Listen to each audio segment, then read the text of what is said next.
Toda Rabba. On est prêt. On est Bonsoir prêt. Rav. Shalom uvracha.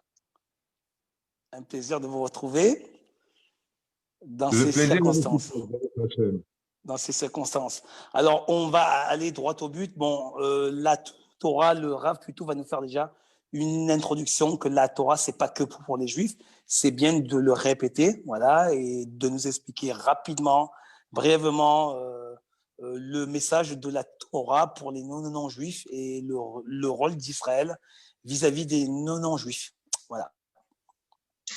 D'abord et avant tout, il faut retenir que la Torah a été donnée dans le désert pour bien faire comprendre que celui qui voudrait y accéder n'a pas besoin de passer des frontières, comme c'est le cas de tous les pays qui sont ornés de frontières. La Torah a été donnée dans un endroit neutre, le désert du Sinaï. Et donc, tout celui qui voudra venir entendre la parole de Dieu, si je peux me permettre l'expression, et la mettre en application, était libre de venir. Et ce n'est pas pour rien que, justement, la section hebdomadaire dans laquelle les tables de la Torah ont été données à Moïse et au peuple d'Israël et à tous ceux qui voulaient se joindre à eux, eh bien, est mise sur le nom d'un converti du nom de Jéthro en français, Yéthro en hébreu, pour bien faire comprendre que la Torah, absolument, ne s'adresse pas qu'aux Juifs, à un tel point que le Talmud dans Masechet Avodah Zarah, Bedav Gimel Amud Aleph, dit au nom de Rabbi Meir Baal Hanes, un des plus grands maîtres du judaïsme, qu'un non-juif qui étudierait la Torah écrite est aussi grand à ses yeux qu'un Kohen Gadol, qu'un grand prêtre dans son travail. C'est vrai que les Juifs ont un rôle très important et principal à jouer à travers les 613 commandements de la Torah, mais que les nations du monde ne sont pas moins importants à travers l'accomplissement de 7 mitzvot noachid qui les concernent, car c'est ensemble que nous reformons les familles des nations du monde, même si chacun reste à sa place et qu'on n'a pas le droit de s'assimiler. Il n'empêche que la variété de la pensée humaine se remplit, Baruch Hashem, d'une très belle harmonie quand chacun occupe le rôle qu'il se doit d'assumer. D'accord, très bien. Alors, c'est très important pour préciser aux gens que ça n'a pas été transmis dans une grotte, une seule personne qui a dit Dieu m'a parlé. Ça a été transmis, c'est Dieu lui-même qui est venu transmettre la loi devant combien de personnes. Voilà, pour bien situer le contexte, que c'est pas les rabbins qui ont écrit, que c'est Dieu qui a transmis aux non-juifs. Absolument. La Torah, on parle, quand on dit le mot Torah, on parle des 5 livres connus en français sous le nom du Pentateuque.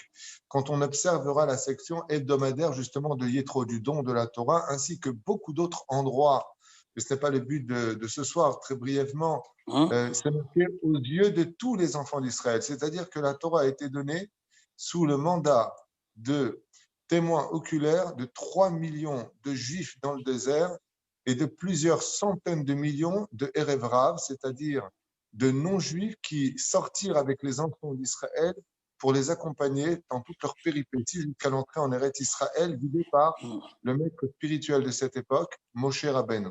Donc, Moïse. il est évident que la Torah a été donnée sous témoignage oculaire de millions d'individus qui témoigneront chez Nehemar, Vaïr ou et Akolot. Non seulement ils ont vu que Dieu a donné la Torah, mais ils ont constaté que Moshe Rabbeinu sera le prophète de la transmission de la Torah et personne d'autre. D'accord. Donc, la Torah a été donnée avec les 10 commandements en langue hébraïque. Voilà, pour finir sur ce chapitre-là. Donc, la Torah a été donnée en langue hébraïque et elle sera traduite plus tard par Talmaï, roi de Grèce, il y en a qui disent d'Égypte, peu importe, en 70 langues, et 70, ce qu'on appelle, cette fameuse traduction qui sera faite dans toutes les langues, afin justement même si c'était un jour noir pour le peuple d'Israël, car la falsification de la traduction retire toute l'âme de la Torah, donc la Torah devait être en réalité étudiée qu'en hébreu, mais on peut aussi l'étudier dans toutes les langues, puisque de toute façon, les nations du monde n'ont pas spécialement à approfondir l'étude de la Torah, mais de comprendre ce que Dieu attend d'eux, ainsi que le peuple d'Israël, qui, nous, dans notre travail à nous, auront affaire à plusieurs degrés d'explication, comme le pshat, le redrash, le remez et sod. Le remez, le drash et le sod. C'est-à-dire, on a plusieurs degrés d'explication, et les nations du monde devront au moins connaître l'histoire, les péripéties, les légendes, si je peux appeler cela comme ça, du peuple d'Israël, pour mieux comprendre où nous allons, il faut aussi comprendre d'où nous venons. Et justement, la paracha de cette semaine, la section que nous allons lire pendant ce Shabbat qui arrive, les Tova Benibracha, parle justement de ce sujet-là, puisque nous repartons à travers les trois pères de l'humanité, Shem, Ham et Yafet. Shem, Ham, c'est marqué comme ça en français, et Yefet en français, qui sont les pères de l'Occident, de l'Orient et de l'Afrique. L'Afrique, d'accord. Maintenant, Rav, on va aller sur la première partie du sujet, donc l'actualité, voilà, le coronavirus, krach boursier, voilà, crise économique, voilà. Est-ce que la Torah avait prédit cela et la Torah et les commentateurs, bien sûr, bon, voilà, et les références, Rav, important pour les non-juifs. J'aimerais vous dire quelque chose de très important. Le judaïsme n'est pas une religion. Elle peut être traduite comme étant une religion par rapport à certains accomplissements, comme mettre les téphilines, aller à la synagogue et autre chose. Esh dat lamo, que date Moshe d'Israël, c'est ce qu'on dit en hébreu, selon la date, la religion de Moshe et du peuple d'Israël. Mais il faut comprendre que la Torah n'est autre que les modes d'emploi que Dieu, en tant que créateur du monde, en tant qu'architecte du monde, a suivi les plans.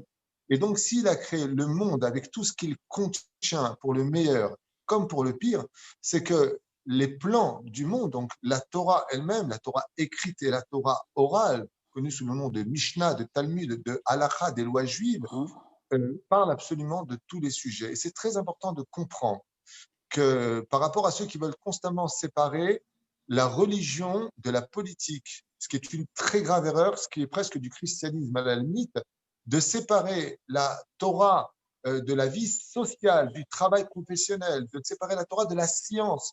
Il y a une personne qui est intervenue il y a quelques jours en me disant, un homme de science d'ailleurs, j'ai eu un petit problème. Donc, un scientifique me dit, Rav Tuitou, nous sommes en 5781 vis-à-vis de la Torah, mais pour les scientifiques, il y a 4 milliards et demi d'années. Ne mélangeons pas la Torah et les scientifiques. Il faut vraiment être quelqu'un de profondément ignorant en Torah pour dire de telles âneries. La Torah parle absolument de tous les sujets, y compris et particulièrement de ce qui se passera à la fin des temps. Le Talmud en parle dans Masechet Sanhedrin à la page 97, 98, et dans Masechet Sota à la page 49, Amoud Bet, Be'ikva de Meshicha, de ce qui se passera à la fin des temps. Le prophète Isaïe, le prophète Amos, le prophète Séphania, la Torah elle-même, Bedarach Kochav Be'Yaakov, dans la paracha de Balak.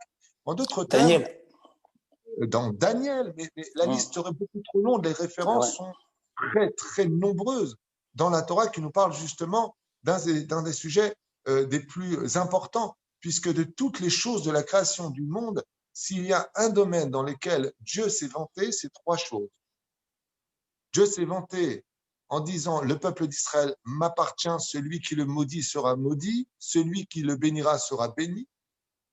La deuxième chose dont Dieu s'est vanté, c'est le pays d'Eretz Israël, la terre d'Israël, sur laquelle il dit ouvertement que ses yeux gèrent ce pays et exigent ce pays du début de l'année jusqu'à la fin de l'année, tout ce que vous dites marqué dans la Bible, dans la Torah. Ce n'est pas des choses qui viennent référencer de droite et de gauche, c'est carrément dans la Torah. Qui a Hashem Rishit Hashem du début de l'année jusqu'à la fin de l'année. Et par contre, très intéressant, c'est que dans le prophète Haggai, chapitre 3, là-bas, Dieu se vante encore d'une chose et il dit « L'or et l'argent m'appartiennent. Je ne l'ai pas donné à l'homme. Nous ne sommes que des dépositaires, c'est-à-dire des gens qui venons récupérer quelque chose sur lequel le Créateur du monde dit faites attention, l'or et l'argent est à moi et je le donne à qui je veux. Comme l'explique Rashi dans son premier commentaire vis-à-vis de la terre d'Israël, si un jour les nations du monde viennent vous accuser, vous les Juifs, d'être des voleurs, d'avoir volé la terre des 7 peuplades, vous leur répondrez la chose suivante. La terre appartient à Dieu, ainsi il a montré sa puissance dans la création du monde et il la donne à qui il le désirera. Et il nous a donné cette terre, comme c'est marqué depuis le début du livre de l'Exode jusqu'à la fin du livre de la Torah, Parasha Bezot Aberacha. Donc la Torah, ce que je veux faire comprendre à tout le monde, c'est que ce n'est pas quelque chose qui se vit dans un monastère ou dans un temple uniquement, c'est quelque chose qui se vit surtout à l'extérieur, dans la vie active, c'est-à-dire que les 4 traités du Shulchan Aruch des lois juives que nous, les juifs, nous avons, traitent de relations amoureuses, donc conjugales, des relations de meurtre, des relations de problèmes d'argent, de conflits.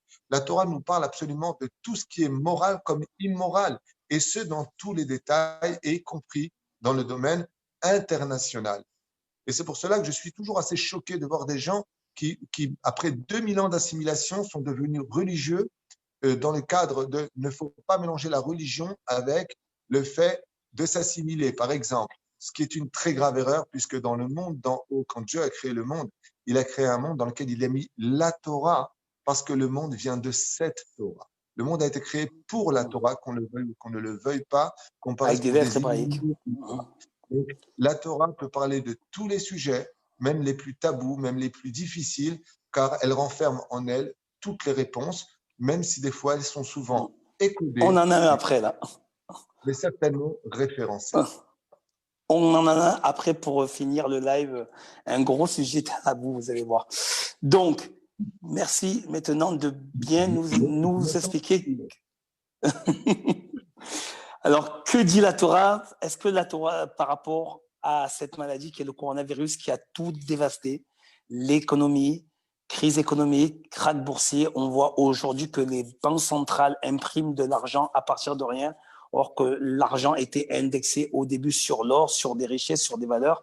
L'argent n'a plus de valeur, donc on est vraiment dans un krach boursier, dans une crise économique, dans une crise même, on va dire aussi humaine.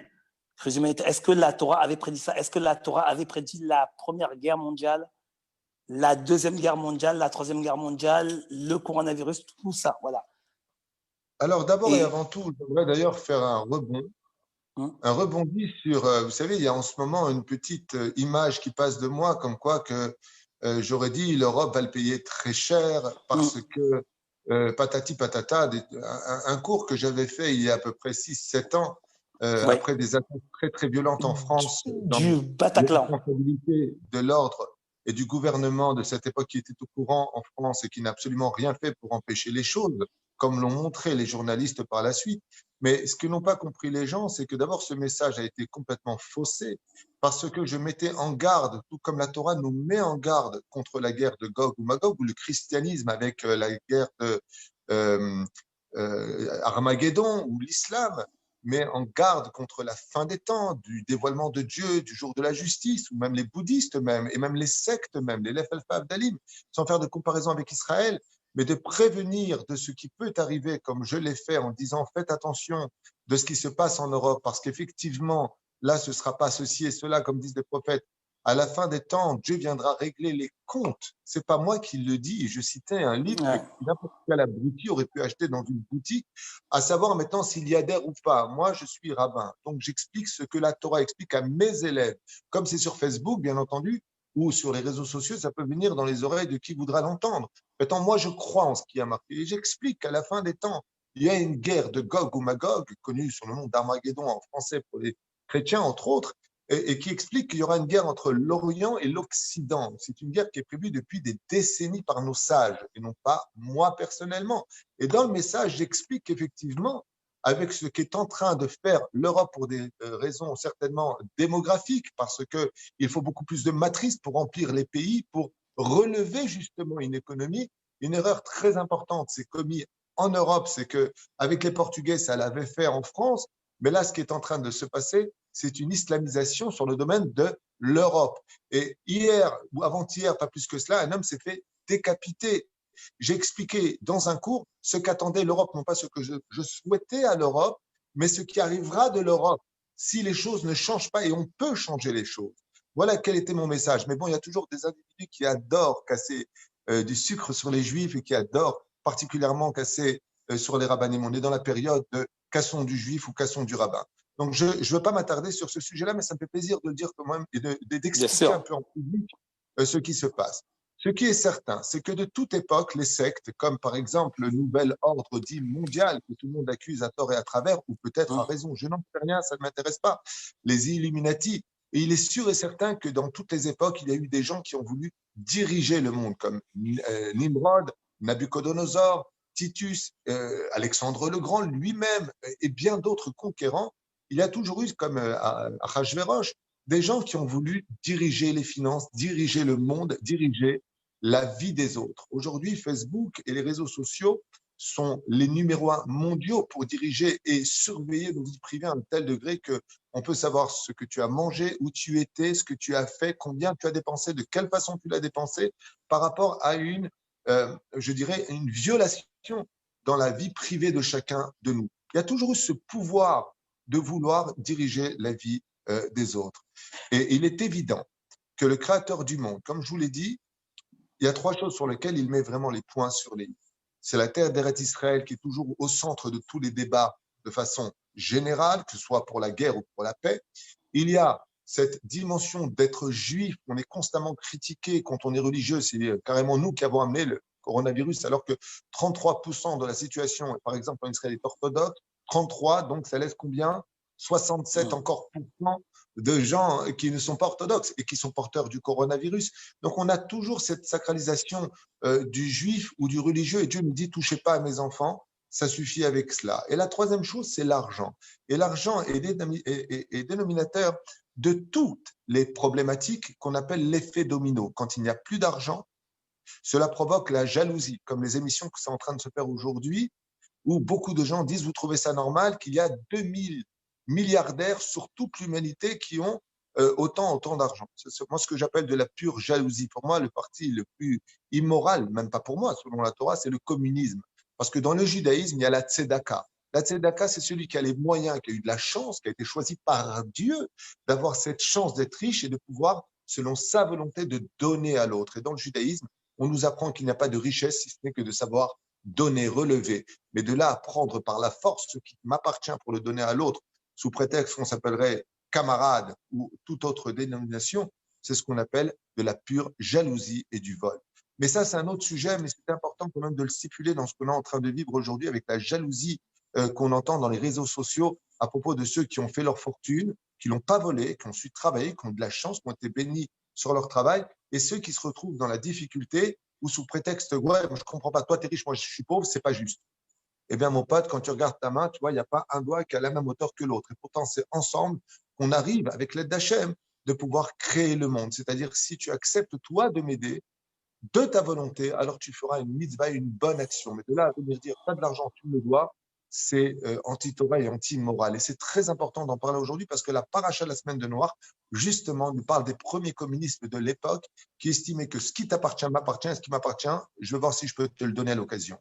Donc ça, c'est quelque chose qu'il faut remettre un petit peu dans l'ordre, on va dire, dans cette immoralité que nous vivons aujourd'hui. Mais pour répondre à la question, oui, la Torah nous parle absolument des crises économiques et je tiens à rappeler très très brièvement, sans rentrer dans tous les détails, qu'on n'est pas aujourd'hui au premier crash boursier, à la première panne économique, puisque le jeudi noir, jour fameux connu d'ailleurs, très très connu, pardon, le crash boursier du 24 octobre 1929, on a eu le crash boursier le 24 octobre 1929, le crash boursier de lundi 19 octobre, si je peux me permettre, 1987, le crash boursier en 90, le crash immobilier qui a fait des dégâts incommensurables en 91, 2007, 2008, le crash boursier en juillet, août 2011, sans oublier le crash boursier en décembre 2013 et janvier 2014, la Chine qui fait trembler toutes les bourses en 2015, le crash boursier du coronavirus qui, lui, par contre, provoquerait en d'autres termes aussi la chute du pétrole en 2020, mais qui est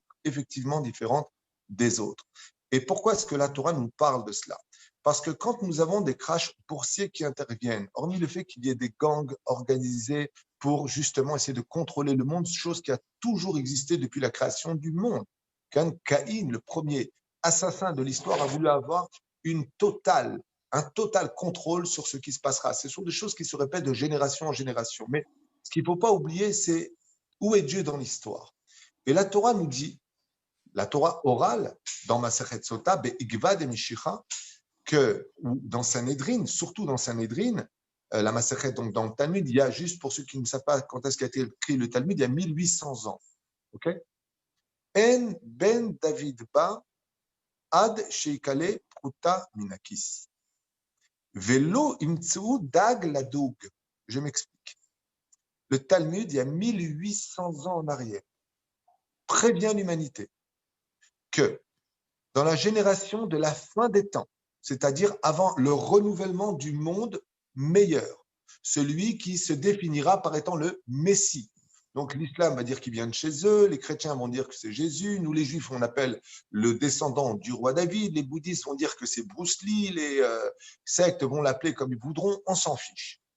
Il y a une chose qui nous réunit au niveau de l'idéologie, c'est l'avenir d'un monde meilleur, de passer d'un jour qui s'éteint pour un nouvel espoir qui réavive l'humanité. Le Talmud nous dit explicitement qu'à la fin des temps, il n'y aura plus d'argent dans les poches. Et je me suis pendant des années posé la question, déjà même en yeshiva quand j'étais jeune, qu'est-ce que ça veut dire qu'il n'y aura pas d'argent? Est-ce que ça veut dire qu'il n'y aura plus du tout d'argent sur Terre? Ou est-ce que ça veut dire qu'il y aura encore de l'argent, mais il ne sera plus symbolisé par de la monnaie ou des billets, comme on le connaît jusqu'à aujourd'hui? Et quand on voit ce qui se passe, où on a de la crypto-monnaie, on a le Bitcoin, on a aujourd'hui, on peut payer avec son propre portable, c'est-à-dire qu'il y a une élimination totale de l'argent à proprement dit. Déjà, depuis très longtemps, on payait avec des chèques, ensuite on payait avec des cartes Visa. Mais aujourd'hui, on arrive à une espèce de faiblesse vis-à-vis de l'argent liquide, ce qui permet un meilleur contrôle, et c'est là où tu voulais certainement venir après, sur les activités de chacun de nous, que ce soit en France comme en Israël, ou comme aux États-Unis et partout ailleurs, et puis là, même au Maroc. Les gens propriétaires de leur argent ne seront plus propriétaires de leur argent. C'est-à-dire que quand ils voudront retirer des sommes déclarées, ils devront expliquer pourquoi ils la retirent, sous quelles conditions ils la retirent, et on leur dira, monsieur, la somme que vous demandez, alors que c'est son propre argent, gagné à la sueur de son front, lui sera donné selon la volonté de la personne qui sera en face de lui. C'est-à-dire qu'on est passé vraiment à des moutons de panurge, à demander faire l'aumône de notre propre argent. Il y a quelque chose de très grave sur le domaine économique qui se passe derrière tout ça, et un contrôle total de l'argent privé, à un tel point qu'on ne sait plus si les banques sont réellement des amis ou des ennemis du privé, jusque-là. Mais ce qu'il faut retenir, c'est que oui, la Torah nous dit, donc je reprends les rênes de la Torah, c'est qu'à la fin des temps, Dieu fermera les robinets économiques. Il y a 1800 ans en arrière dans le Talmud. Pourquoi? Parce que les générations seront descendues à un tel niveau de débauche, de mensonge, ad kedekar veut dire en hébreu jusqu'à, parce que le Talmud nous dit que la vérité sera appelée mensonge et que le mensonge sera appelé vérité. Comment Dieu va-t-il régler cela? Eh bien, il mènera les nations à déposer les armes ou alors à les reprendre. Ça dépendra de ce qu'ils voudront faire. Si les nations du monde reconnaissent leurs erreurs et se plient à la moralité de la Torah, tout peut très bien se passer. Mais les prophètes nous mettent en garde. Si ce n'est pas le cas, et y compris pour le peuple d'Israël, comme on l'a vécu au premier exode de l'histoire, où 80% des enfants d'Israël sont morts en Égypte et 20 seulement % sont sortis d'Égypte. Ça veut dire que nous-mêmes, nous ne sommes pas à l'abri de la fin des temps. Si le peuple d'Israël ne fait pas teshuva, retour aux valeurs morales et à la volonté de Dieu d'accomplir sa Torah et ses mitzvot, et que les nations du monde ne respectent pas les 7 lois qui les concernent, alors on va replonger dans une obscurité qui s'appelle l'obscurité de la fin des temps. Et je vais vous dire pourquoi. Parce que même si on a cité quelques années, quelques crashs boursiers internationaux, bien entendu, qui ont fait trembler l'économie mondiale, on n'a jamais connu une situation comme on connaît aujourd'hui. Et pourtant, il y a eu la grippe espagnole qui a fait des millions de morts, beaucoup plus important que ce que l'on connaît avec le Covid-19, quoique, à mon avis, les médias ne disent pas la vérité. Mais ce qui est sûr et certain, c'est que l'économie, combien même le Covid disparaîtrait avant janvier 2021, les conséquences économiques seraient si importantes pour n'importe quel économiste, ce que je vous dis, qu'elle comprendrait plusieurs années de réparation, donc des dégâts irréversibles au sein des populations et des pays. Donc on est face à une obscurité qui fait plus ou moins, je dirais, peur, Parce que Dieu a un plan, et ce plan, c'est de réveiller les gens en leur disant, vous avez trop compté sur l'économie, sur l'argent, sur la puissance, sur vous-même, en m'ayant mis de côté, et qu'aujourd'hui, de plus en plus, comme le président Trump a dit la semaine dernière, je demande qu'on réouvre tous les temples de prière, car seul Dieu pourra nous sortir de ce virus et de cette situation internationale économique. Et c'est exactement ce que dit le Talmud. Je vous retirerai tous vos moyens jusqu'à ce que tout le monde lève les yeux vers le ciel et dise, nous ne pouvons compter que sur toi. Il serait temps de réinvestir les valeurs spirituelles et les valeurs humaines au sein, pas simplement du peuple d'Israël, qui est d'ailleurs toujours resté fidèle en grande majorité, mais au sein des nations du monde. Et les nations du monde, je le dis une fois de plus, mais avec le langage que moi j'ai expliqué, non pas une malédiction ou un souhait exprimé, mais si les nations du monde, effectivement, ne se reprennent pas sur les minimum règles de moralité, il est certain qu'on va vers une obscurité extrêmement profonde, dramatique, et qui risquerait, comme le dit le terme en hébreu, le mot guerre, en hébreu se dit milchama, qui vient du mot lechem. Quand il n'y a plus de pain à manger, alors on rentre en guerre. Le seul problème aujourd'hui, en 2020, au 21e siècle, c'est qu'on n'est plus à l'époque des arches, des épées, des javelots. On est dans une époque où on n'a même plus besoin réellement de soldats. On appuie sur un bouton et ça fait disparaître toute une humanité, ce qui est dramatique. C'est pour cela que j'invite grandement les gens de n'importe quelle religion, de n'importe quel pays, de se remettre en question aujourd'hui sur les valeurs morales, sur le fait d'aujourd'hui, vous vous rendez compte qu'en France, à 3 heures du matin, ils ont voté une loi, ils ont que ça à faire, de faire des avortements, même si la femme est enceinte au 9e mois, ce qui est un pur meurtre, l'enfant est totalement concrétisé. Je veux dire, où est-ce qu'on va? Où est-ce qu'on va? On appelle papa et papa, maman et maman, mais où est-ce qu'on va? Alors que les gens l'acceptent parce qu'au 21e siècle, on n'a pas besoin de Dieu et qu'on fait ce qu'on veut et on n'a pas à nous dire ce qu'on a à nous dire. Le droit de l'expression, on peut tuer qui on veut, on peut faire ce que l'on veut. Et attention, il faut toujours rester politiquement correct parce qu'il faut appartenir à un système dans lequel, en fin de compte, tout est dictatural au nom de la démocratie. Donc, on rentre dans une espèce d'hypocrisie qui aujourd'hui fait extrêmement peur et ne plaît pas à Dieu. Et c'est pour cela que quand il n'y a pas d'économie, c'est ce qu'on vit aujourd'hui, il y a l'effet domino, car malheureusement, l'un fait tomber l'autre, qui fait tomber l'autre, qui fait tomber l'autre, on va dire des règles sociales les plus élevées, des rangs sociaux les plus élevés, jusqu'aux personnes les plus démunies. Dans un monde, pour certains pays qui sont très capitalistes, des gens qui nous dirigent avec une maladresse hors du commun, mais vraiment hors du commun, et ce dans beaucoup de pays, avec une situation où les pauvres souffrent énormément, et le pire, c'est qu'ils n'ont même pas avec qui parler. Moi, j'estime que quand on est à la tête d'un pays, la première règle pour un homme qui se dit être un homme à la tête d'un pays, c'est de descendre vers son peuple, de comprendre son peuple, de relancer une économie avec le fait de mêler les gens aux problèmes des autres dans le libre arbitre de chacun de nous. Et malheureusement, on vit dans une immoralité aujourd'hui où la Torah nous a mis en garde, et si on n'y arrive pas, eh bien, on aura apparemment peut-être un héros qui apparaîtra dans l'histoire pour remettre les pendules à l'heure. Sur le domaine économique. Rav, juste une petite parenthèse. Il y a aussi un problème qui se fait, c'est que quand on tape, par exemple, sur l'immoralité, on ne dit jamais que tromper aussi sa femme ou son mari, c'est un acte qui est aussi immoral pour Dieu.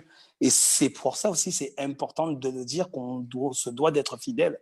C'est pas que l'homosexualité qui est une abomination pour Dieu aussi. C'est très important. Je vais te répondre quelque chose, Claude, de très important pour moi. Quand j'étais enfant, c'était des règles d'immoralité qui étaient convenables par rapport à la génération. Aujourd'hui, on est dans les clubs d'échangisme. De façon assez, dans les journaux que les enfants peuvent acheter, il y a marqué club d'échangistes de telle heure à telle heure, inscrivez-vous, venez. On est avec des médecins qui conseillent vivement à l'adolescence de pratiquer la masturbation, que ça fait absolument du bien dans tous les réseaux sociaux. On est aujourd'hui. À la télé. On est aujourd'hui, quand on veut faire un cadeau à son petit frère, on lui amène une prostituée pour qu'il puisse s'amuser avec. On est loin de l'immoralité des films à caractère pornographique d'il y a 50 ans en arrière, 30 ans en arrière, est-ce que l'on vit aujourd'hui, où n'importe quel gamin sur son portable peut mettre le film qu'il veut, même le voir avec son grand frère, qui ne sera non seulement pas là pour le moraliser, mais qui le regardera avec lui en disant eh ben, quand tu seras grand, t'en profiteras toi aussi. Donc, je pense que de parler aujourd'hui de la femme qui trompe son mari, qui est considérée comme un des plus graves péchés dans le judaïsme et aussi dans les lois d'ailleurs des non-juifs, l'inceste, où toutes ces choses-là ont lieu aujourd'hui. Faut rappeler que dans pas mal de pays, il y a beaucoup de gens qui couchent avec leurs propres sœurs. Bon, on ne peut pas rentrer dans tout ça, mais c'est presque une culture de vivre ce genre de choses. Comme aux États-Unis, si tu n'as pas un amant ou une amende, ou une maîtresse, pardon, c'est le cas de le dire évidemment, t'es pas culturel, t'es pas dans le beacon, t'es pas dans l'arnaque, comment on appelle ça là, le forex, t'es pas à la mode, je sais pas, t'es pas voleur, t'es pas un mec bien. On en est là aujourd'hui. Il faut comprendre les choses. Aujourd'hui, on est dans une génération où quand un enfant adopté se lève le matin, il voit deux mamans devant lui. Il sait pas comment l'appeler l'autre. Mais bon, quand on va aux toilettes, on est homme, femme ou trans. On en est là aujourd'hui. Il faut se réveiller un petit peu. Allez, va et plutôt ciel qu'on soit à la génération. On peut dire attention les hommes, faut pas tromper votre femme.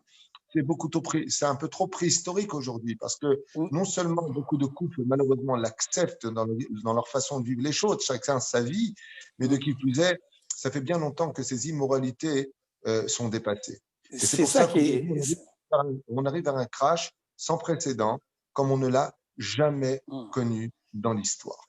Et tout est falsifié. Si vous voulez qu'on parle de choses, moi je suis prêt à parler, à dire beaucoup de détails si vous le voulez.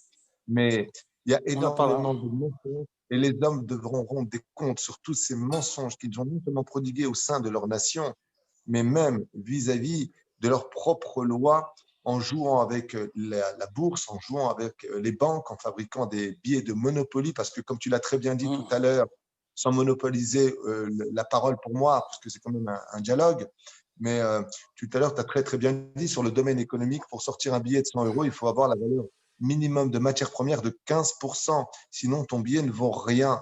Ah, donc, on est face à une situation aujourd'hui où beaucoup de dégâts ont eu lieu en fabriquant des groupes terroristes pour qu'ils aillent conquérir les pays qui possédaient encore des matières premières comme le pétrole et qui ont été organisés justement par certains pays européens et américains. Tout le monde le sait, c'est dans tous les réseaux, donc j'invente rien et tout le monde est au courant, en tout cas je l'espère, pour essayer de récupérer des matières premières et continuer de créer une économie sur le dos de viols, de meurtres qui ont été commis par tous ces groupes terroristes, envoyés et laissés agir en conséquence pour récupérer justement des matières premières et relancer l'économie de leur pays sans aucune moralité du mal et des dégâts qui ont été occasionnés au sein d'autres nations pour relever leur propre verre de vin sur la table, ce qui est vraiment dramatique, immoral et inacceptable.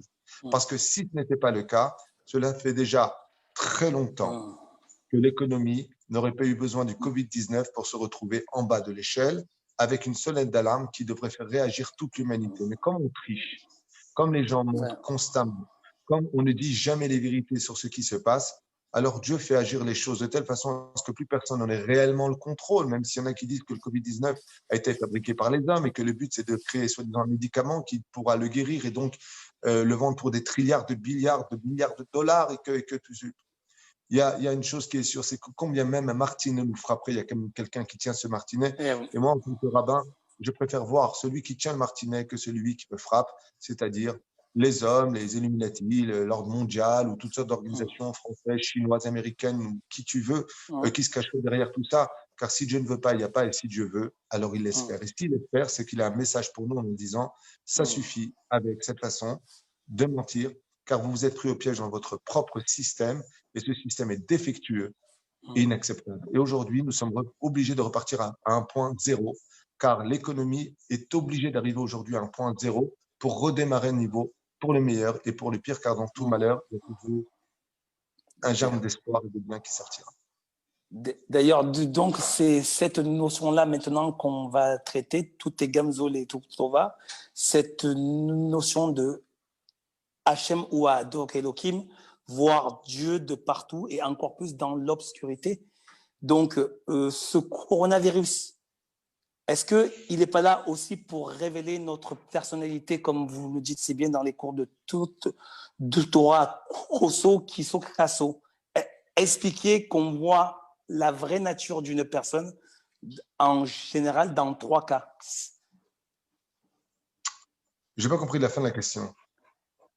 Que le coronavirus aussi est là aussi pour voir là où nous en sommes, les hommes, individuellement, oui. Avec Rousseau, Crisso, Casso. Si on se met en colère parce qu'on manque d'argent, voilà. Oui, mais encore une fois, ça, j'en ai parlé tout à l'heure en expliquant que on ne peut pas avoir de pouvoir dans l'absolu si on n'a pas d'argent. On ne peut pas diriger les autres si on n'a pas de quoi payer. Je pense que sur le domaine moral, le coronavirus, dit donc Covid-19, a remis beaucoup les pendules à l'heure sur le statut de chaque humain sur Terre. Et que quand on n'arrive pas à fermer nos bouches, eh bien, Dieu nous envoie un virus qui est inaccessible à l'œil. On ne peut pas le voir, on a du mal à savoir comment il mute, où est-ce qu'il se trouve réellement. On peut rentrer dans une atmosphère ou toucher un appareil, puis après toucher notre bouche. Et puis en fin de compte, la seule chose qu'on apprendra, c'est qu'on ferait mieux d'apprendre à fermer sa bouche. Et c'est pour ça qu'on a des masques aujourd'hui pour nous apprendre un petit peu la moralité. Je pense qu'il y a une très, très, très importante leçon d'humilité à retenir du Covid-19 pour toute l'humanité y compris. La deuxième chose, c'est que personne n'était à l'abri puisque les plus grosses sociétés aujourd'hui se retrouvent menacées de faillite face à cette situation, puisque les gens sont une fois de plus isolés, on ne peut pas sortir, on est angoissé. Et vous savez à quoi ça ressemble? Dans la chassidoute, dans le judaïsme philosophique, on va dire chassidique, on a l'habitude de dire, est-ce que tu vois la lumière là-bas? La personne elle dit non. Il dit bon, alors ferme les volets. Ferme les volets et il dit, mais est-ce que tu vois la lumière là-bas, la petite lumière, est-ce que tu la vois? Il dit toujours, non, je la vois pas. Alors on retire les rideaux maintenant. Alors il tire les rideaux et puis là, il dit, ah oui, je vois un truc qui brille. Des fois, il faut plonger dans l'obscurité pour être capable de voir la lumière qui est en réalité beaucoup plus importante que l'ampoule qui nous faisait briller jusqu'à aujourd'hui. En d'autres termes, je pense que le point le plus positif de l'histoire, c'est que Dieu a mieux à nous donner, à nous et toute l'humanité, que la lumière du soleil. C'est ce qu'on appelle Orosh al-Mashiach, c'est la délivrance finale. Parce qu'il est impossible que le monde continue sur son chemin sans qu'il y ait un éveil au sein même de l'humanité, comme ça s'est passé il y a 2000 ans en arrière, par exemple. J'aimerais revenir, si tu me le permets, à ce qui s'est passé il y a 2000 ans en arrière. Sans faire de critique, je voudrais juste expliquer une situation. Il y a 2000 ans en arrière, à l'époque de Ponce Pilate, ce qui animait le plus l'humanité de cette époque, c'était les arènes où les hommes devaient se battre entre eux, se déchiqueter entre eux. D'ailleurs, on est revenu un peu à cette époque en 2002, hein, dans les arènes avec les gens qui applaudissent dès qu'il y en a un qui a cassé sa jambe ou qui a cassé la mâchoire de l'autre, ou alors que pendant l'autre évanoui, lui, il lève les mains en disant « je suis le champion du monde », alors que l'autre est peut-être en train de perdre sa vie. Eh bien, il y avait cette barbarie qui était tellement métro boulot dodo dans la tête des gens, c'est-à-dire tellement traditionnelle, qu'est venue une personne qui a dit ben moi, je propose qu'on se laisse bouffer par les lions, dévorer, que si on te tend une joue, bien tu tendras l'autre joue. En d'autres termes, une révolte de l'époque. Et ça marche. Tout ce qui est nouveau marche. Ça veut dire que c'est vrai. C'est-à-dire qu'il y a quelque chose de nouveau. Et ça démontre une personnalité au sein même de toute l'humanité, c'est-à-dire un caractère plus exactement. Au sein de l'humanité, c'est que quand on en a ras-le-bol d'une situation, on est assoiffé d'un renouveau de l'histoire. Non pas sur le domaine d'une religion nouvelle qui va se créer et s'inventer, mais sur le domaine de nous, alors les Juifs, si c'est vous qui avez le Mashiach, allez qu'ils viennent, et si c'est nous qui viennent, et si c'est eux qui viennent, à la limite que quelqu'un nous amène un nouveau leader, un leader qui soit capable de nous apporter le vrai bonheur, la vraie moralité, parce que qu'on soit juif ou pas, quand on vit dans l'immoralité, quand on vit que par le biais de l'argent, au sein même et aux dépens de nos familles, qui sont les premières valeurs de chaque juif, de chaque humain dans l'absolu, eh bien, on attend un renouveau. Et comme on n'arrive pas à le voir, je pense que le Créateur, maintenant je dis bien je pense, mais je ne le pense pas. Ce que je dis, j'ai toujours des références parce que je ne suis pas un penseur. Je suis un transmetteur de ce que j'étudie, un perroquet. Je n'ai pas beaucoup de connaissances, je ne suis pas un homme de grande valeur. Mais ce que j'étudie, je pense bien le comprendre et je m'efforce de le transmettre. Eh bien, je pense que Dieu, dans cette histoire, est en train de non seulement nous remettre les pendules à l'heure, non seulement nous faire comprendre que l'orgueil nous a menés à notre perte, qu'il n'y avait aucune sécurité, que tout lui appartient, et qu'on a beau avoir les plus grands scientifiques, les plus grands médecins de l'histoire, il y a des moments où on lève les mains, on dit Dieu, il n'y a que toi qui peux agir. Et c'est ce que nous enseigne le Talmud il y a 1800 ans. le Mashiach viendra que quand l'humanité dira ouvertement, Zéou, maintenant, il n'y a que Dieu. Dieu, si tu existes, dévoile-toi parce que nous, on ne peut plus agir. Et là, on est face à une situation, je ne veux pas être pessimiste, comme je l'ai dit, il y a déjà eu des crises économiques, il y a déjà eu des virus, on a parlé de la fièvre, la grippe Espagnol. espagnole, il y a eu d'autres grippes qui ont été dramatiques. À une époque, en 1800, on portait aussi des masques. Donc l'histoire un peu se répète, elle est cyclique d'une certaine façon, et elle a mené à quoi? Une fois que c'est passé, on a enterré nos morts, on a pleuré notre vie, et puis on a relancé l'économie, et le monde continue jusqu'à ce qu'on aille sur Mars, Vénus, Saturne, et l'RTDA. Je pense que beaucoup de gens voient les choses comme cela en disant espérons être assez forts pour passer la crise. Moi, je dis que transformons la crise en espoir de telle façon à ce que demain soit meilleur pour nous tous. Ok, Raph. On va attaquer le dernier sujet qui est le plus important, qui est le plus houleux.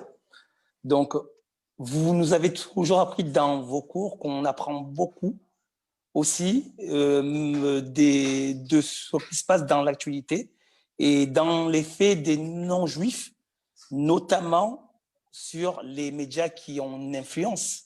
Et aujourd'hui, les médias attaquent un concept qui est dans la Torah, vous allez l'expliquer, qui est basique, c'est sur le complot. Vous avez vu, aujourd'hui, c'est toutes les personnes qui disent des vérités, on les traite de complotistes. Moi, je vais juste, en introduction, prendre encore ce verset, c'est le Téhélim 2, que je lis tous les jours. Et je vais le lire. Pourquoi se démènent les peuples et les nations agitent-elles de vains projets, donc de complots? Les rois de la terre se soulèvent, les princesses se liguent ensemble contre l'Éternel et son loin. Donc, clairement, Dieu dit, c'est moi, dit-il, qui ai consacré mon roi sur ma montagne sainte. Donc, je pense que c'est le roi David. Donc, Dieu dit clairement qu'il y a un complot contre l'humanité. Ça, c'est Dieu qui dit. Il y a un complot depuis la nuit des temps, quand on lit la Bible. Ce Téhilim fait allusion au Téhilim numéro 2, donc du roi David. Ensuite, ce sera sur son fils Absalom. D'ailleurs, les Chachamim, nos sages, disent que la guerre de la fin des temps sera moins terrible que la guerre des maisons, car à la fin des temps, les foyers seront détruits de par l'immoralité hypocrites qui géreront les maisons dans les portables. Les hommes seront avec des sites, avec des femmes. Les femmes parleront avec leurs anciens copains.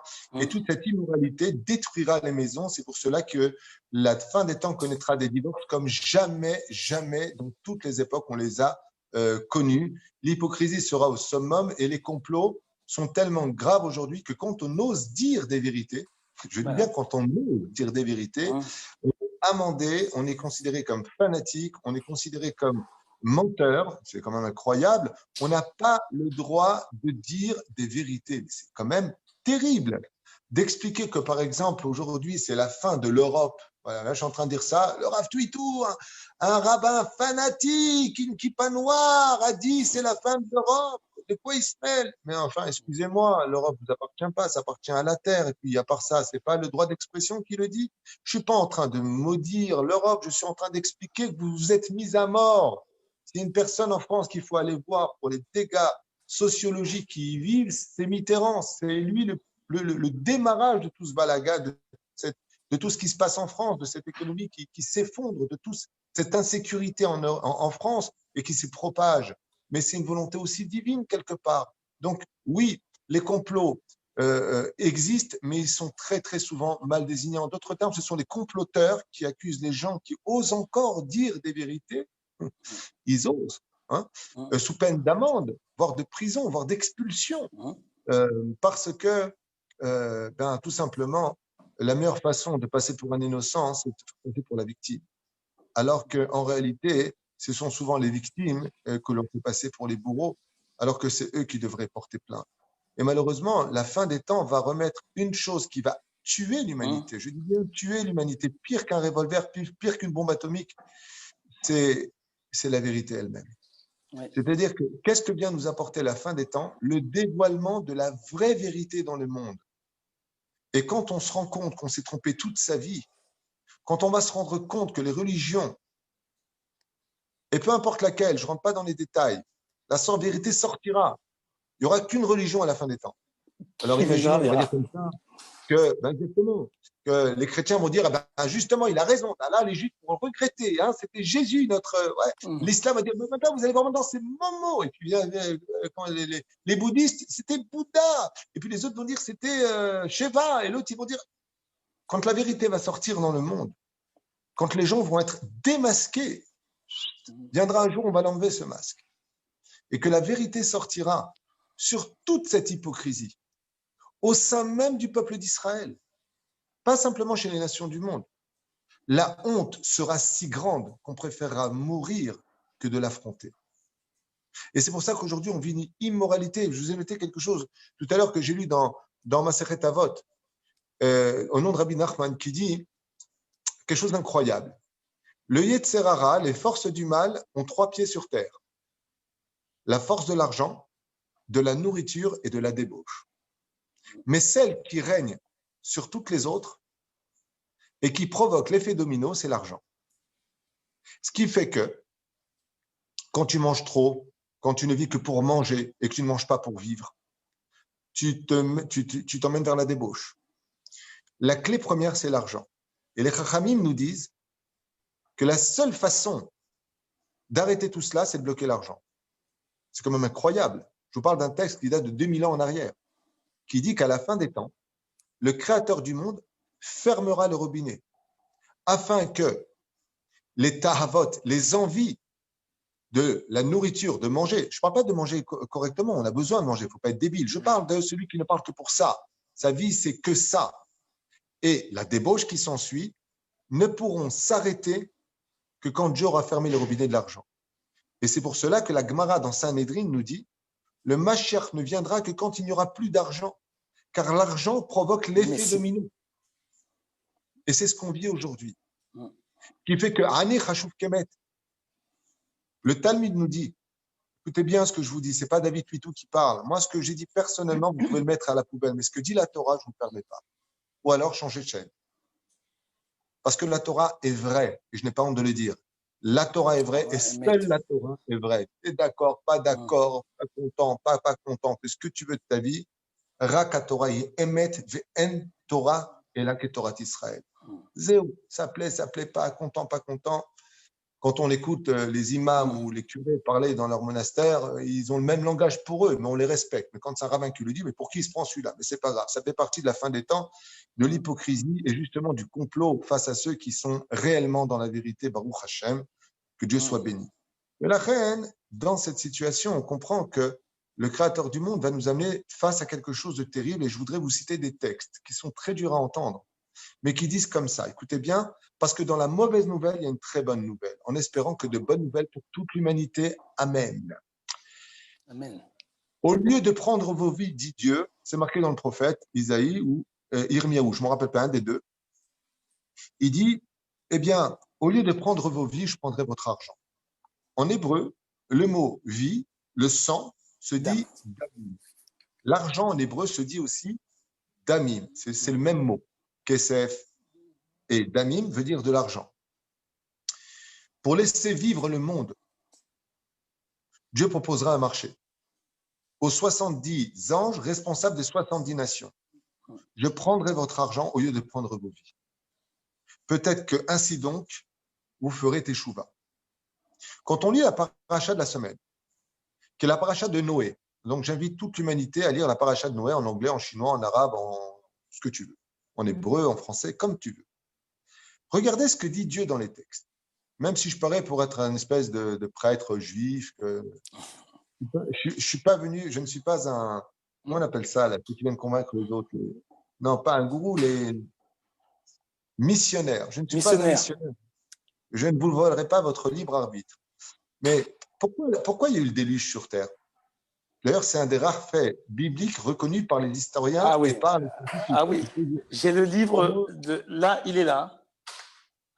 Il a de Zamir Cohen a fait, donc en fait, un livre qui est relaté dans toutes les civilisations par le du déluge. Prouvé scientifiquement.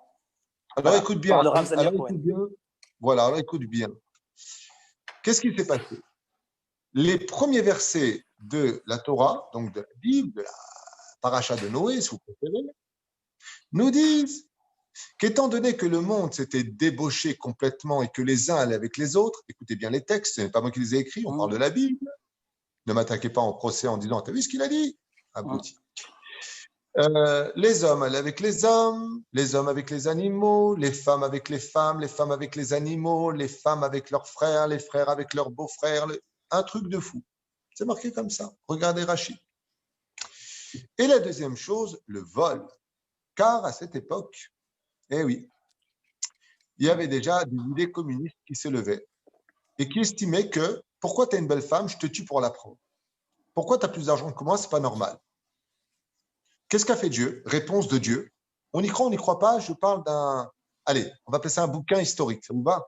Il y a Guerre et paix de Tolstoï, il y a plein de romans qui ont été écrits, il y a des faits divers qui ont été comptés. Vivez-le comme vous voulez. La Torah nous dit qu'est-ce qu'a fait Dieu? Il a tué toute l'humanité par un déluge. Et il a mis un symbole qui est l'arc-en-ciel, promettant à l'humanité de ne plus jamais renvahir le monde par un déluge, le monde entier, mais peut-être des pays. À la fin des temps, ce sera un déluge de pauvreté qui s'abattra sur l'humanité. Puisque Dieu a promis de ne pas envoyer la pluie, nos sages disent à la fin des temps que c'est un déluge de pauvreté qui s'abattra sur le monde. Et si l'humanité ne fait pas de tchouva, et si l'homme ne se remet pas en question par rapport à l'équité, la justice dans laquelle il a promis de rester fidèle, ça risque de passer d'un déluge d'eau à un déluge de feu. C'est-à-dire une guerre tellement prévue, il y a même des films qui en ont été faits, des tremblements de terre qui mèneront l'humanité à sa perte la plus totale. Donc, il est important aujourd'hui, tant qu'on est dans cette situation où on peut arranger les choses, de mettre un terme à la haine, à l'indifférence, mais surtout à cette guerre d'hypocrisie où on ne cesse de faire passer les victimes pour des bourreaux et les bourreaux pour des victimes. On sait qui sont les terroristes, on sait qui sont les voleurs, on sait qui sont les assassins. On a beau leur donner des surnoms, on a beau éviter leurs noms, mais ça suffit avec ça. Quand je vois qu'on prend ma propre personnalité, qui suis une personne de shalom, j'ai jamais fait de mal à quiconque, jamais fait de mal à quiconque, et qu'on me distribue dans 94 sites comme étant un fanatique, un homme dangereux, à des propos dangereux, alors que ces mêmes personnes qui les produisent sont des gens remplis de haine, de bêtises et de mensonges. Et le pire, Claude, c'est que ça marche. Bien sûr. C'est vraiment vous qui avez dit ça? C'est vraiment vous? J'ai envie de vous dire. Guilhem, la force des médias. C'est fou combien le monde va mal. Les Émirats arabes ouvrent enfin les yeux et veulent faire un traité, on va dire, de communication avec Israël, reconnaître la légitimité d'Israël. Mais c'est incroyable. Depuis 1994, les Américains avaient déjà prévu de prévoir Jérusalem comme capitale du pays d'Israël. Il aura fallu attendre 2018 pour, enfin 2019, concrétiser un pacte qui avait été conclu. Mais combien on a eu peur, combien on a peur d'être juif, combien on a peur de vivre sur notre terre, c'est pas la personne. On n'a jamais en retiré un drapeau palestinien en 1948, c'était le mandat anglais. Quand vous regardez le Larousse 1944, 1936 exactement, vous ouvrez là-bas Israël-Palestine, si vous voulez, puisque c'était long qu'on donnait, vous y trouverez un drapeau israélien. Le Larousse 1936. Oh, réveillez-vous les mecs. On n'a rien volé à personne. Mais c'est un mensonge médiatique extraordinaire qui fait tellement plaisir. Mais c'est pourquoi? Pour passer pour le bourreau, c'est pas le gourou, le bourreau. Sachez, chers amis, que vous avez été bananés par les médias, où on vous a menti sur le domaine du problème israélo-palestinien. On n'a jamais fait quoi que ce soit de mal et il n'y a jamais eu de peuple palestinien. Le pire de l'histoire, c'est que les historiens arabes aujourd'hui, les Émirats arabes, j'ai les vidéos, je peux vous les envoyer, vous diront exactement la même chose que moi, que c'est la plus grosse arnaque historique de la fin des temps. Bien sûr. Mais quand la vérité sortira, Bezrat Hashem, alors tout le monde pourra, je l'espère en tout cas, la teshuva la plus importante, celle de la sincérité La et celle repentance. de la foi. Amen. Amen. Pour finir, Rav, donc, quel conseil, bon, moi je le sais par rapport à vos cours, quel conseil Claude, vous pouvez donner? Oui? alors justement, quelqu'un pose la question en disant, voilà, ça fait plusieurs mois qu'on est en confinement et le monde n'a pas changé. J'ai parlé de ça avec mon épouse, que Dieu bénisse son mari. Amen. Une blague. Maman, que Dieu la bénisse parce que vraiment, elle est à mes côtés dans tout ce que je fais et je suis fier d'elle parce qu'elle est toujours d'elle avec quand on me fait beaucoup de choses. J'aimerais vous dire comme ça quelque chose de très important. Vous savez, comme un père qui veut éduquer son fils, un père ne se lève pas frapper son fils directement quand il fait des bêtises. Il le prévient. Nous sommes, chers amis, encore dans une phase de l'histoire où Dieu nous a mis dans une pseudo-prison. On est dans un isolement. On est dans, je peux vous dire, dans le domaine psychologique, on est dans un brouillard. On ne peut plus épais avec, je vous cite, et si je peux me permettre, Covid-19, invité surprise de l'économie mondiale de la fin des temps, qui mènera le monde à vivre dans l'incertitude, l'angoisse, la peur, la panique, voire les suicides, comme on l'a vu dans certains pays comme l'Italie, l'Espagne, où l'économie finira par arriver à l'arrêt total.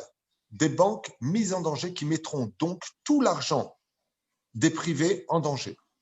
Un contrôle total de l'argent sur le domaine international, où on ne sera plus même nous propriétaires de notre propre argent. Crise du Covid-19 mondialisée sur l'économie mondiale remis en cause qui amènera le monde au point zéro. Vous vous rappelez qu'en 2000, on pensait que les ordinateurs allaient exploser, qu'on ne saurait plus quoi faire puisqu'on aurait perdu toutes les années précédentes. Non, c'est le Covid-19 qui risque de le faire puisque selon tous les économistes, on parle ici d'un point mort, comme si qu'on devra inventer une nouvelle monnaie pour relancer une économie qui ramènera donc tout le monde entier au point zéro. Elle est faite. Qu'est-ce que ça veut dire? Je voudrais juste m'expliquer sur ça et je vous laisse la parole. Qu'est-ce que ça veut dire? Dans la paracha de Metzora, d'ailleurs dans la paracha qui la précède, la paracha de Tazria, on nous parle de la lèpre. On nous parle d'un virus qui pénètre l'homme et qui apparaît sur sa peau jusqu'à mettre fin à sa vie s'il ne s'arrange pas. Au sage de nous expliquer que cette lèpre ne venait pas sur l'homme directement. Elle venait d'abord sur sa maison. Et ensuite, elle venait sur les habits de l'homme. Et ensuite, elle s'abattait sur l'homme. Bizarrement, la Torah nous donne le remède. Qu'est-ce qu'il devait faire? On n'allait pas me croire, c'est dans la Torah. Ce que je vous dis, ce n'est pas moi qui l'écris, c'est Dieu. Alors, si vous n'êtes pas content, vous allez au cotel, gilet jaune, manifestation, pas content. Donc, dans la Bible, pour ceux qui veulent bien l'étudier, la Torah nous dit qu'ils allaient voir le Kohen Gadol, le grand prêtre. Hein? Et il lui disait, qu'est-ce qu'on fait? Il lui disait, tu es impur. Il dit, à cause de quoi? Il lui dit, parce que tu parles mal, tu parles dans le mensonge, tu fais du lachon hara, tu fais de la médisance, tu parles mal des autres, tu parles avec vulgarité, patati patata. La réparation dans la Torah consistait de mettre un masque sur le visage et d'enfermer cette personne, tenez-vous bien, combien de jours? 40. 7 jours. Ah, comme dans... Ok. 7 jours. Écoute la suite. Si cette personne ne s'était pas améliorée, elle n'avait pas fait teshuva sur son hypocrisie, sur la méchanceté de ses paroles, il retournait voir le Kohen, donc le grand prêtre, qui lui disait, retourne encore 7 jours. 7 et 7 7 et 7, 14 valeurs numériques, Mashiach, délivrance. Plutôt David. Oui, David. Mais qu'est-ce que ça veut dire? Dans certains pays européens, le confinement dure 7 jours quand tu viens d'un pays étranger. En Israël, il dure 14 jours. Il y a des similitudes ici qu'on ne peut pas ignorer. Il y a des similitudes ici entre la Torah et ce qu'on est en train de vivre avec le masque confiné dans sa propre maison. Mais la question qui se passe, c'est qu'est-ce qui se passerait ensuite si la personne ne s'améliorait toujours pas? Elle mourrait. C'est-à-dire que les gens ne changent pas. Et j'ai dit à ma femme ce que je voulais vous dire tout à l'heure, c'est ce que je lui ai dit. Je lui ai dit, tu sais, si après le Covid-19, si Dieu veut qu'on trouve l'antidote, et amène qu'on le trouve, parce que moi, il n'y a rien qui me réjouit de voir des gens souffrir. Quand je vois des non-juifs s'aimer, se respecter, des juifs qui se serrent la main, c'est mon plus grand bonheur. Je suis un homme de paix, pas un homme de guerre, même si je sais la faire si on cherche. Mais c'est pas mon but. Moi, mon but à moi, c'est de rendre les gens heureux. Quand je reçois mes rendez-vous, je ne prends pas d'argent. Mon seul salaire, c'est de savoir que j'ai rendu service, qu'il soit juif ou pas. Et tu me connais assez bien pour cela depuis toutes ces années. Ça va plonger où le monde? Dans l'obscurité encore la plus noire, la plus totale, la plus inacceptable, c'est-à-dire le plus profond de l'irréparable, ou changer l'humanité pour un monde meilleur, où le monde aura enfin compris qu'il n'est pas le maître du monde et qu'il y a un maître au-dessus de nous. Pour moi, l'histoire du Covid-19, c'est le dernier quitte ou double de toute l'humanité. Voilà exactement ce que je pense personnellement, mais je suis quand même référencé par tous mes livres. 2021 sera une année cruciale et certainement un tournant pour toute l'humanité. Espérons qu'avant d'en arriver à cela, que le pain qui manquera dans les familles, des terres du monde entier, de toutes les nations du monde, ne mène pas le monde à une guerre sans retour. Alors, certains prophètes disent que Jérusalem sera remis en cause, que Dieu réunira toutes les nations du monde à monter sur Jérusalem et qu'il réglera ses comptes avec les nations et les exterminera. Ce n'est pas moi qui le dis. Allez vous faire cuire un œuf, qu'est-ce que je vous dis? Avec tout le respect que je vous dois. La Bible, les prophètes d'Israël, dans la Bible en français, achetez-le, disent que Dieu réglera les comptes avec les nations du monde pour le mal qu'ils ont fait subir au peuple d'Israël. Je vais pas effacer ces textes pour vous faire plaisir, parce que ça vous dérange. À moins que vous n'ayez rien à vous reprocher. Dans ce cas-là, vous le vivrez très bien. La reine, Bezrat Hashem, qu'on se réveille un petit peu. Et je pense que ce rendez-vous avec toi aujourd'hui qui représente les nations, enfin ceux qui te suivent et moi ceux qui me suivent, c'est de comprendre un message très important. Il est impératif aujourd'hui que l'on se réveille et peu importe que tu sois juif, musulman, chrétien, bouddhiste, athée ou ce que tu veux, il est temps pour nous de nous comporter comme des humains et de cesser cette conduite animale qui risque de nous mener à la shrita, c'est-à-dire à la perte de nos vies. Voilà, Rav. Alors, pour finir, voilà, très brièvement, Rav, il y a beaucoup de gens qui ont compris que la vérité était uniquement dans la Torah, je vous le dis. Vous le savez, je vous relate à chaque fois. Bon, là, je sais que vous êtes très occupés. Je ne vous envoie plus, mais c'est des gens qui étaient loin de ça, des gens très connus aussi maintenant que, bon, voilà, certains se sont révélés au grand public. Rav, pour un non-juif, moi, je vais dire ce que je fais. Vous allez me corriger. Mais qu'est-ce que vous conseillez à un non-juif aujourd'hui? Quelle prière du lever dès qu'il se lève? Quelle attitude avoir avec bien sûr l'étude de Torah? Qu'est-ce qu'un non-juif peut faire pour mettre de la lumière dans ce monde au sein même de son foyer, de son couple, en ayant un bon shalom avec sa femme? Mais qu'est-ce qu'il peut faire comme prière? Qu'est-ce que vous conseillez? Après, moi, je vous dis ce que je fais d'abord. Tous les matins ou pas? Oui. Voilà, vous me dites si... Je connais un peu ton emploi du temps. On en a souvent parlé déjà à l'époque. Ça fait quand même pas mal d'années qu'on se connaît grâce à Dieu. Tu es quelqu'un de très investi. Tu fais tes bénédictions avant de manger. D'ailleurs, les bénédictions en hébreu, ce qui t'est permis puisque tu respectes les 7 lois noachides.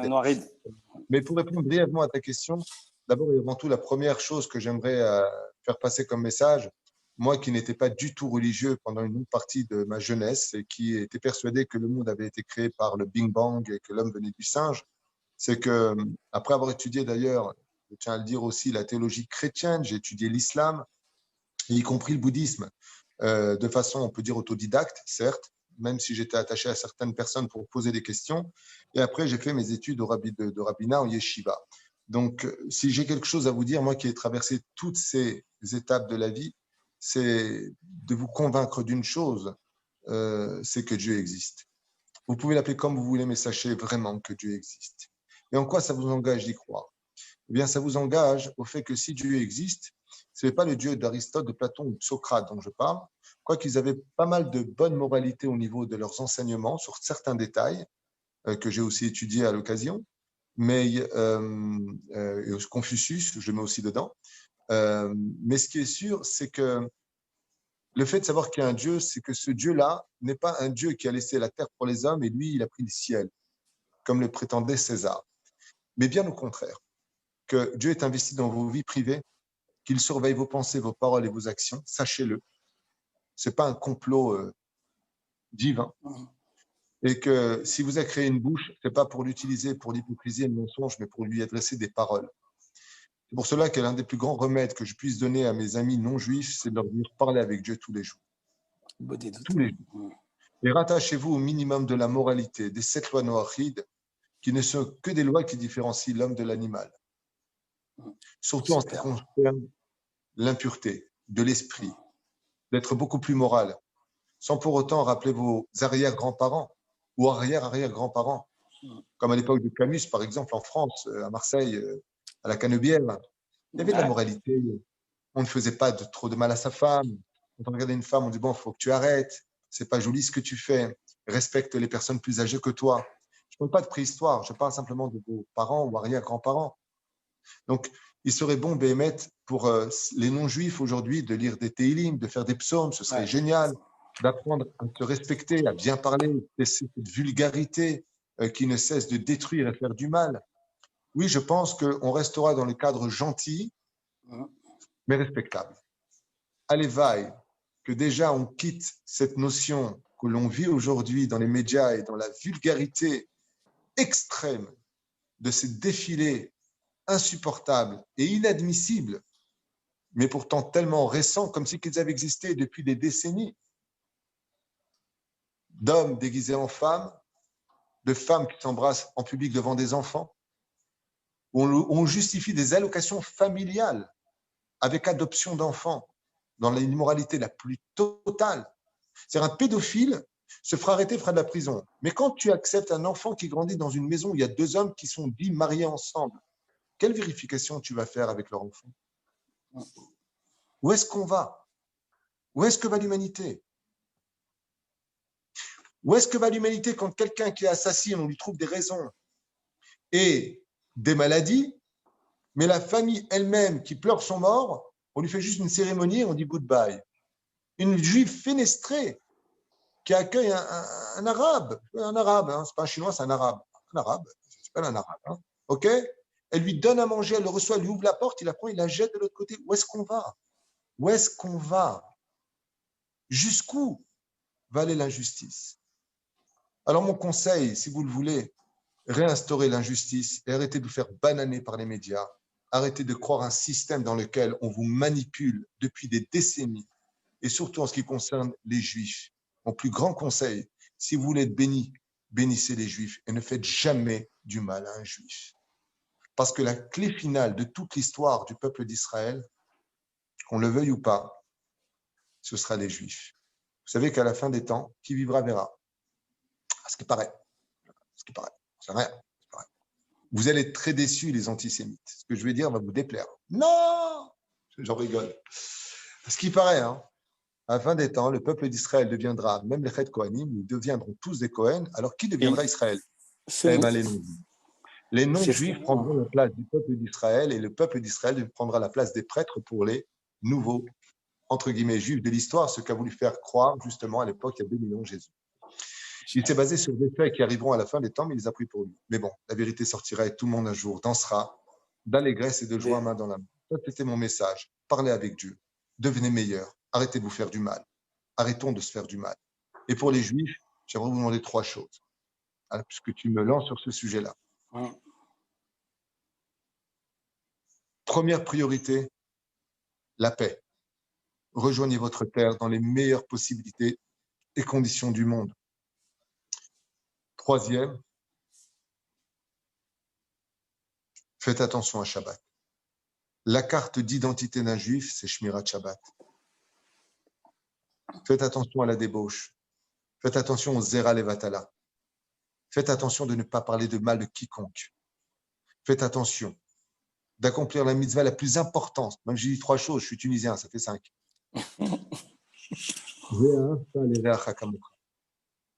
Il se passe beaucoup de problèmes aujourd'hui en Israël.